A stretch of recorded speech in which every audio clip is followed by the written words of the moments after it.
Hi, welcome to దేవా exam practice YouTube channel. ఈ వీడియోలో అర్థమెటిక్స్ సంబంధించి 5 ప్రాక్టీస్ క్వశ్చన్స్ అనేవి మనం డిస్కస్ చేయడం జరుగుతుంది. దానిలో భాగంగా ఫస్ట్ క్వశ్చన్ మనం అబ్జర్వ్ చేస్తే కనుక వాడు ఇచ్చినటువంటి ఇన్ఫర్మేషన్ ఏంటంటే ఇక్కడ a milk man purchases the milk at 20 rupees per litre and sells it at 22 rupees per litre. He mixes 2 liters of water with every 8 liters of pure milk. What is his profit percent? తెలుగులో కూడా కింద క్లియర్గా రాయడం జరిగింది. చూడండి ఒకసారి. ఇక్కడ మనకి ఇచ్చినటువంటి క్వశ్చన్లో ఒక పాల వ్యాపారి అంటే ఒక మిల్క్ మ్యాన్ ఉన్నాడు. ఆ మిల్క్ మ్యాన్ తను పర్చేజ్ చేసేటువంటి మిల్క్ అనేది ఎలా పర్చేజ్ చేస్తున్నాడు అని అంటే లీటర్ వచ్చి 20 రూపీస్ చొప్పున పర్చేజ్ చేస్తున్నాడు. తర్వాత ఏమంటున్నాడు, వాటిని లీటర్ వచ్చి 22 రూపీస్ సేల్ చేస్తున్నాడు. తర్వాత మళ్ళీ మనకి అడిషనల్గా ఇన్ఫర్మేషన్ ఇచ్చాడు. ఏంటంటే అది ఈ mixes 2 liters of water with every 8 liters of pure milk. అంటే అమ్మేటప్పుడు ఎలా అమ్ముతున్నాడు అంటే ప్రతి 8 లీటర్ల పాలకి అంటే ప్రతి 8 లీటర్ల పాలకి 2 లీటర్లు నీటిని యాడ్ చేసి అప్పుడు అమ్ముతున్నాడు. అసలు మనకి నెంబర్ ఆఫ్ లీటర్స్ అంతకుముందు పాలు ఎన్ని కొన్నాడో మనకు తెలియదు. కానీ వాడు ఇచ్చినటువంటి క్లూ ఏదైతే ఉందో అంటే 8 లీటర్ల పాలకి 2 లీటర్ల వాటర్ని యాడ్ చేస్తున్నాడు అంటే నేను 8 లీటర్ల పాలే తీసుకుంటాను ఇనీషియల్గా. అంటే మిల్క్కి సంబంధించి నేను 8 లీటర్స్ అని తీసుకుంటున్నాను అంటే 8 లీటర్స్ కొన్నాడు అని. ఇక్కడ ఎంతకు పర్చేజ్ చేశాడు, 20 రూపీస్ పర్ లీటర్. అంటే లీటర్ వచ్చి 20 రూపాయలు పర్చేజ్ చేశాడు, 8 లీటర్స్ పర్చేజ్ చేశాడు. అంటే టోటల్గా ఎంత కాస్ట్ అని చెప్పొచ్చు, మనం రెండింటిని బేస్ చేసుకొని 160 రూపీస్ అని చెప్పొచ్చా. ఎందుకని లీటర్ 20 రూపాయలు అనుకున్నప్పుడు 8 లీటర్లు అన్నప్పుడు 160 అని చెప్పు. నెక్స్ట్ ఈసారి సేల్ చేస్తున్నాడు. ఇది పర్చేజ్, మిల్కే పర్చేజ్ అంటే కొన్నాడు అని, అవునా. ఇప్పుడు సేల్ చేస్తున్నాడు అనుకో, ఇది ఓన్లీ మిల్కే, అవునా. ఈ సేల్ చేసేటప్పుడు ఏం చేస్తున్నాడు వీడు, మిల్క్ ప్లస్ వాటర్ ఈ రెండింటినే కదా. ఇప్పుడు చూడండి ఒకసారి, మిల్క్ అనేది 8 లీటర్స్ ఉంది plus already every 8 litres of మిల్క్కి కూడా 2 లీటర్స్ ఆఫ్ వాటర్ యాడ్ చేస్తున్నాడు. కాబట్టి యాడ్ చేసి సేల్ చేస్తున్నాడు వాడు అని చెప్తున్నాడు క్వశ్చన్లో. అంటే 8 + 2 ఏమవుతుంది మనకి 10 లీటర్స్ అవుతుంది, అవునా. ఇప్పుడు ఇది ఎంతకు సేల్ చేస్తున్నాడు, 22 రూపీస్ పర్ లీటర్, అంతే కదా. ఇప్పుడు చూడండి ఒకసారి, ఈ రెండింటి నుంచి మనకి టోటల్గా ఎంత కాస్ట్కి సేల్ చేస్తున్నాడని వస్తుంది. మనకి ఏమని చెప్పొచ్చు, ఇది 220 రూపీస్ అని చెప్పొచ్చు.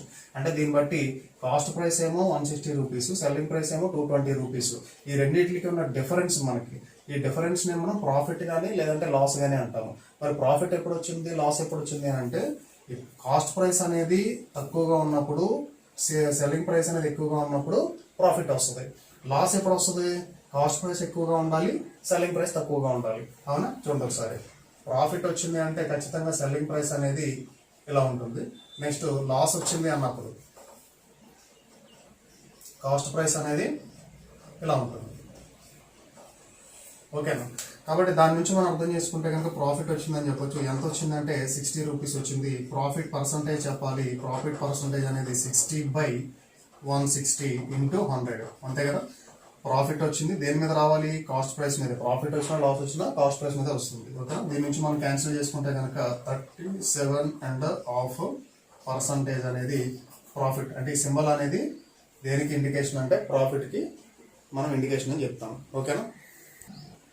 నెక్స్ట్ మనం సెకండ్ క్వశ్చన్ కనుక చూస్తే చూడండి ఒకసారి, ఇక్కడ in a class 65% of the students are boys, on a particular day 80% of girl students were present. ఆ కింద ఉన్న ఇన్ఫర్మేషన్ తర్వాత చూద్దాం మనం. దీనికి సంబంధించి ఫస్ట్ మనం ఇన్ఫర్మేషన్ అనేది రాసుకుంటే కనుక చూడండి ఒకసారి, ఎప్పుడు కూడా పర్సంటేజెస్లో ఇనీషియల్ వాల్యూ కానీ లేదా ఒరిజినల్ వాల్యూ కానీ లేదా టోటల్ వాల్యూ కానీ మనం 100 కానీ 100% కానీ తీసుకుంటాం. ఇక్కడ స్టూడెంట్స్ గురించి చెప్తున్నాడు కాబట్టి నేను ఇనీషియల్గా లేదా టోటల్గా ఉన్నటువంటి స్టూడెంట్స్ మనం ఏమనుకుంటున్నాం అంటే 100 స్టూడెంట్స్ అని అనుకుంటున్నాం. చూడండి ఒకసారి, టోటల్ స్టూడెంట్స్ని నేను 100 స్టూడెంట్స్ అనుకుంటున్నాను. దీంట్లో వాడు ఆల్రెడీ చెప్పింది ఏంటంటే బాయ్స్ 65% ఉన్నారు అని అంటే 65 మెంబర్స్ అయితే దాని మీనింగ్ ఎక్కడ అంటే రిమైనింగ్ ఉన్నటువంటి వాళ్ళు ఎవరు, ఖచ్చితంగా 35 మెంబర్స్ కూడా గర్ల్స్ అనే చెప్తున్నాం మనం. ఇప్పుడు చూడండి ఒకసారి, నెక్స్ట్ ఇచ్చింది మనకి the fraction of boys who are present that day if the total number of students present that day was 70%. అంటే ఒక రోజు 70% మంది, ఆ 100 మందిలో 70% మంది హాజరయ్యారు. అంటే ఒక రోజు 1 డే 70% హాజరయ్యారు. అంటే ఎంతమంది, 70 మెంబర్స్ హాజరయ్యారు. ఈ 70 మెంబర్స్లో చూడండి ఒకసారి వాడు ఏమంటున్నాడంటే 80% of girls student were present. అంటే 80% దీని మీదగా మనం తీసుకోవాల్సింది. అంటే ఈ దీంట్లో 80% ఎంత అని మనం చూస్తే కనుక 35 into 4/5 దట్ ఈక్వల్ టు 28. అవునా? అంటే ఒక పర్టికులర్ రోజున 100 మంది అనుకున్నప్పుడు టోటల్గా దాంట్లో 70% మంది హాజరైతే కనుక దాంట్లో గర్ల్స్ అనేటువంటి వాళ్ళు 28 మంది హాజరయ్యారు అని చెప్పాడు. అంటే రిమైనింగ్ ఉన్నటువంటి వాళ్ళు ఎవరు? ఈ రిమైనింగ్ ఉన్నటువంటి వాళ్ళు బాయ్సే కదా హాజరైంది. ఇప్పుడు బాయ్స్కి సంబంధించి వాళ్ళు హాజరైనటువంటి భాగం ఎంత అని అంటున్నాడు. చూడండి ఒకసారి ఇక్కడ బాయ్స్కి సంబంధించి హాజరైందేమో 42 మెంబర్స్. ఎంతమంది ఉన్నారు టోటల్ బాయ్స్? మనకి 65 టోటల్ బాయ్స్ ఉన్నారు. ఇది మనం అడిగినటువంటి క్వశ్చన్ వర్డ్. అంటే హాజరైనటువంటి బాలుర్లో అలాగే మొత్తం బాలురు వీళ్ళందరికీ మనం ఫ్రాక్షన్ అనేది చెప్పాలి. ఓకే, నెక్స్ట్ మనం క్వశ్చన్ నెంబర్ 3 చూస్తే కనుక by what fraction selling price must be multiplied to get the cost price if the loss is 20%. అంటే చూడండి ఒకసారి ఇక్కడ కాస్ట్ ప్రైస్ అనేది ఎప్పుడు కూడా మనం 100% కింద తీసుకుంటాం. ఎందుకంటే కాస్ట్ ప్రైస్ అనేది ఇనీషియల్ వాల్యూ కాబట్టి, ఒరిజినల్ వాల్యూ కాబట్టి, లేదా మొదట ఉండే విలువ అసలు విలువ అని చెప్తాం. కాబట్టి 100% తీసుకుంటే కనుక లాస్ అనేది 20% అనేది వాడు చెప్తున్నాడు. అవునా? అంటే సెల్లింగ్ ప్రైస్ ఏమవుతుంది మనకి 80% కదా అయ్యేది. ఈ 80% దేని మీద చెప్తాం మనం? కాస్ట్ ప్రైస్ మీద కదా. అంటే కాస్ట్ ప్రైస్ అనేది దాని మీద 80% అనేది మనం సెల్లింగ్ ప్రైస్ అని చెప్తాం. అంటే ఇది 100% అనుకున్నప్పుడు లాస్ తీసేగా వచ్చినటువంటి వాల్యూ ఏదైతే ఉంటుందో ఆ పర్సంటేజ్ అనేది కాస్ట్ ప్రైస్ మీద చెప్తే కనుక దాన్ని మనం సెల్లింగ్ ప్రైస్ అంటాము. ఓకే, ఇప్పుడు చూడండి ఒకసారి కాస్ట్ ప్రైస్ ఇంటూ దీన్ని మనం 4/5 that equal to selling price అని చెప్పొచ్చా? ఇప్పుడు చూస్తే కనుక మనకు అడిగింది ఏంటి? వాడు సెల్లింగ్ ప్రైస్ని ఏ ఫ్రాక్షన్తో మల్టిప్లై చేస్తే కనుక కాస్ట్ ప్రైస్ వస్తుంది అని అంటున్నాడు. ఇది సెల్లింగ్ ప్రైస్ మనకు కావాలి కాబట్టి దీనిలో రాస్తున్నాను నేను. సెల్లింగ్ ప్రైస్ అంటే తీసుకెళ్ళిపోయిన దీని ఒకసారి ఏమవుతుంది? 5/4 దట్ ఈక్వల్ టు వచ్చింది అంటే కాస్ట్ ప్రైస్. అంటే సెల్లింగ్ ప్రైస్ని 5/4 అనేటువంటి ఫ్రాక్షన్తో మల్టిప్లై చేస్తే నాకు కాస్ట్ ప్రైస్ వస్తుంది అని చెప్పాలి. ఓకే, నెక్స్ట్ మనం క్వశ్చన్ నెంబర్ 4 తీసుకుంటే కనుక ఇది ఎల్సిఎం అండ్ హెచ్సిఎఫ్ అనేటువంటి చాప్టర్ సంబంధించింది. చూడండి ఒకసారి if X plus K is the HCF of x² plus 5x plus 6 and x² plus 8x plus 15 then k value. అంటే ఇక్కడ చూడండి ఒకసారి x² plus 5x plus 6 comma x² plus 8x plus 15 ఈ రెండింటికి సంబంధించి హెచ్సిఎఫ్ అంటే గరిష్ట సామాన్య భాజకం అంటే గసాబా అది ఎంత అని చెప్తున్నాడు అంటే వాడు x plus k అని వాడే చెప్పాడు ఆల్రెడీ.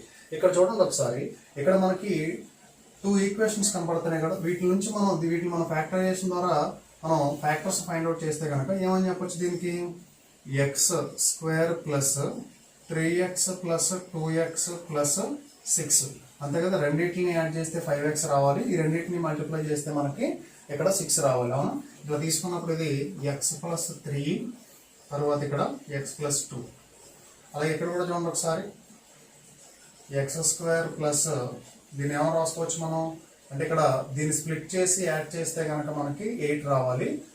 ఈ రెండింటిని అంటే స్ప్లిట్ చేసిన ఏవైతే ఉంటాయో ఆ రెండింటిని మల్టిప్లై చేసినప్పుడు 15 రావాలంటే మనం 5x ప్లస్ 3x ప్లస్ 15 అని చెప్పొచ్చు. దీన్ని మళ్ళీ ఏమైనా రాసుకోవచ్చు మనం x plus 5 x plus 3.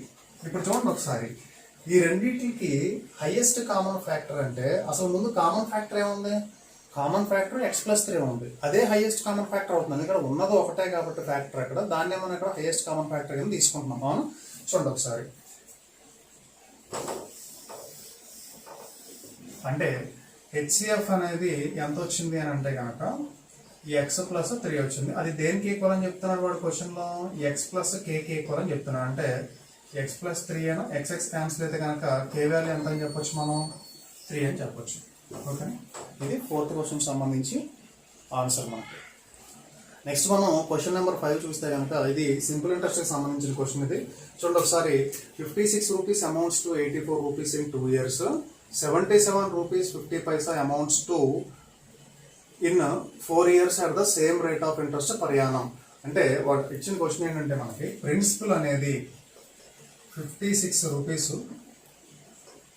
Amount అవుతుంది అని అంటున్నాడు. 84 రూపీస్ కింద ఎన్ని సంవత్సరాల్లో అంటే కనుక 2 ఇయర్స్లో అవుతుంది అని చెప్తున్నాడు. రేట్ ఆఫ్ ఇంట్రెస్ట్ అనేది మనకేం చెప్పలేదు. మనం దాన్ని ఫైండ్ అవుట్ చేస్తే కనుక ఈ ఫస్ట్ ఏదైతే ఇన్ఫర్మేషన్ ఇచ్చాడో దాన్ని బేస్ చేసుకుని నెక్స్ట్ మనం క్వశ్చన్ అనేది ఫైండ్ అవుట్ చేయాల్సి ఉంటుంది. చూడండి ఒకసారి ఇక్కడ నేను 56 దీని నుంచి మనం డైరెక్ట్గా ఇలా చెప్పొచ్చు. రేట్ ఆఫ్ ఇంట్రెస్ట్ చెప్పాలంటే ఏం చెప్తాం మనం బేసిక్గా SI ఇంటూ 100/PT.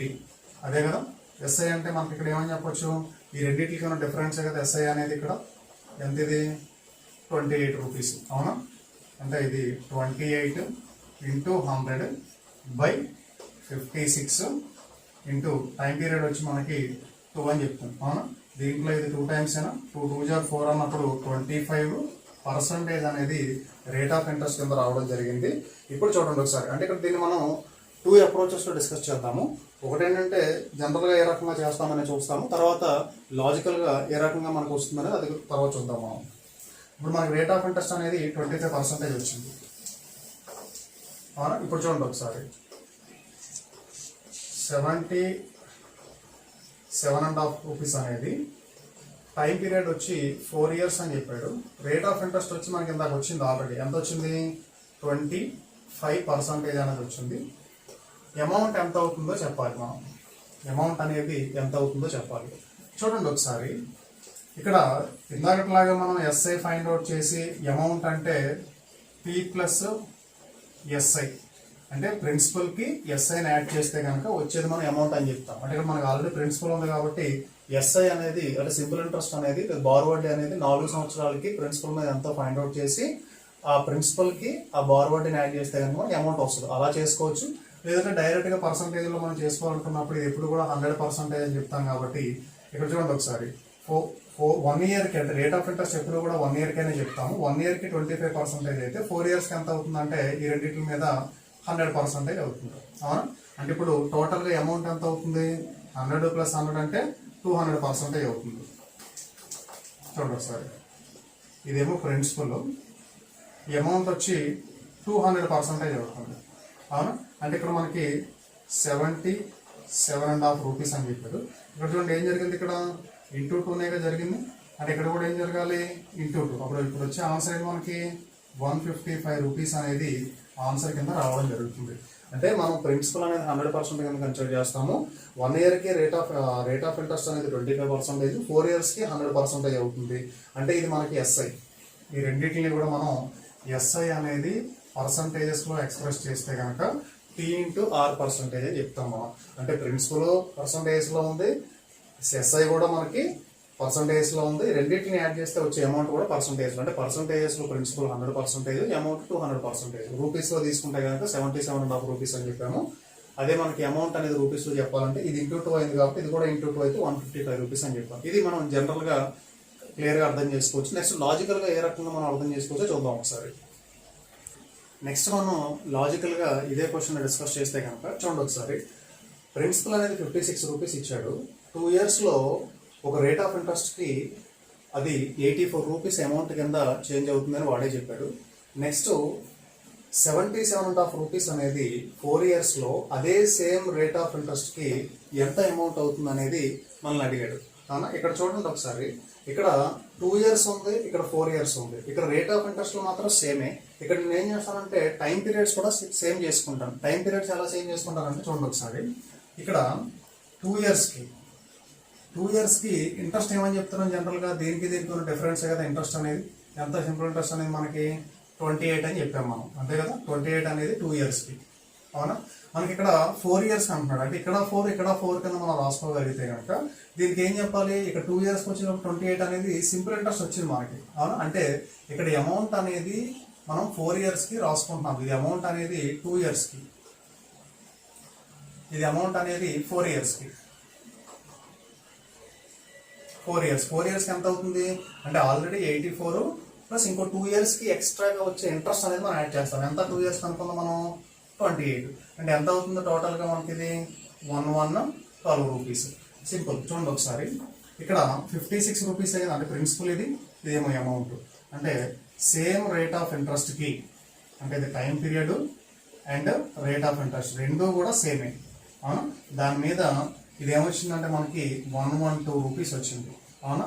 నెక్స్ట్ ఇక్కడ కూడా అంతే 77.5 రూపీస్.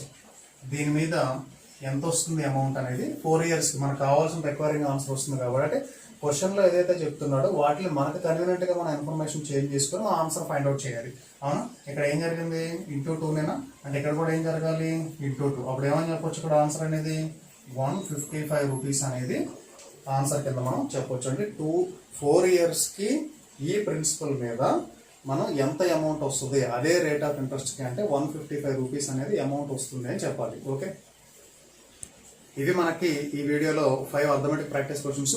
నెక్స్ట్ వీడియోలో మరో 5 అర్థమెటిక్ ప్రాక్టీస్ క్వశ్చన్స్ తో మనం మీట్ అవ్వడం జరుగుతుంది. Okay, right.